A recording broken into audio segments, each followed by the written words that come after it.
Par définition, une règle, c'est ce qui est imposé ou adopté comme ligne directrice de conduite. Donc, lorsqu'on dit une règle, c'est quelque chose d'imposé ou adopté. On impose ou on adopte comme ligne directrice de conduite.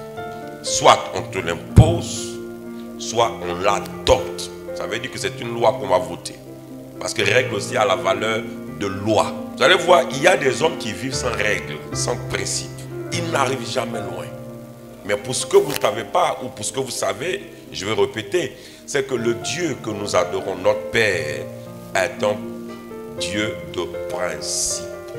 Et tu ne peux pas marcher avec lui longtemps si tu ne connais pas ses règles. Donc tu vas te heurter contre ses règles et tu seras sanctionné de manière incognito. C'est-à-dire que tu ne sauras pas qui t'a sanctionné.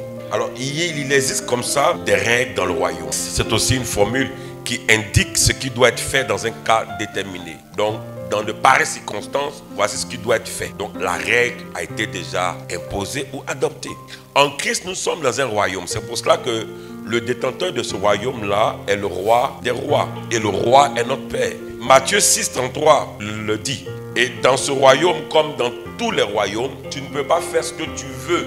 En grec, on parle des dominations. Les dominations, ce sont des magistrats. Donc il y a des anges comme ça qui ont l'autorité des magistrats. En Matthieu 6, 33, il dit cherchez premièrement quoi? Et quoi? Ça veut dire quoi? Quand on dit premièrement, la mention premièrement veut dire priorité. Et témoigner sa fidélité quotidienne. Chaque fois, dire merci Seigneur. En Matthieu 16, 23 à 24, celui qui ne prend pas sa croix pour me suivre n'est pas digne du royaume.